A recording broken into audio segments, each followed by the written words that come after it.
Life is very unpredictable, তাই না? এই কথাটা আমরা প্রত্যেকেই শুনেছি, জানিও, কিন্তু নিজের সাথে যখন এরম ধরনের কিছু হয়, কিভাবে কি করব ব্যাপারটা বুঝে উঠতে পারি না।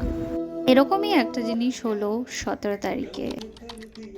আমি আমার মতো রেগুলারলি যেমন কাজ করছিলাম, আমার হাজবেন্ড বাড়ি ফেরার পর তাড়াতাড়ি ওয়েট না করেই চলে গেলাম ওকে নিয়ে অ্যাপোলো ক্লিনিকে। কেন? তার কারণ ও মেইন রোডে পড়ে যায়, তাও বাঁ দিকে ঘেঁষে। আর সেখান থেকে ওর হাতেও অসম্ভব যন্ত্রণা করছিল। কেমন লাগছে হাত ভেঙে? তো তার মধ্যেও এরকম হাসছে। আমি জাস্ট ভাবি যে এত ব্যথার মধ্যেও মানুষ এইভাবে হাসতে পারে।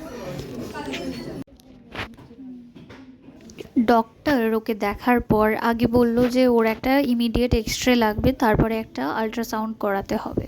তো সেই মতোই আমি গিয়ে বসেছিলাম ওখানে।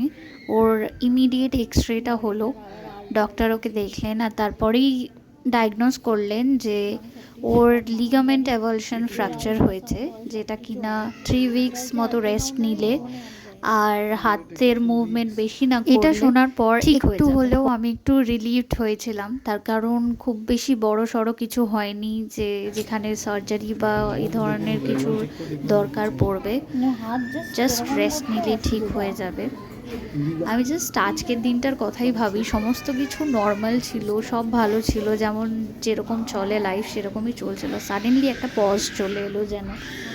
বাট আমরা দুজনেই এটাকে রিকভার করব একসাথেই। আর আমি তো একটা নার্সের ডিউটিতে লেগেই গেছি 24/7।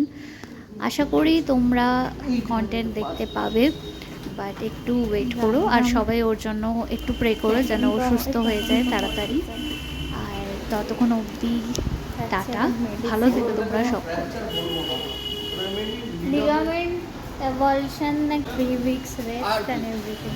গোটায় আমার সাথে গোটাটা যাচ্ছে এখন মেডিসিন নিতে। স্কুটি থেকে পুরো গল্প হয়ে গেছে।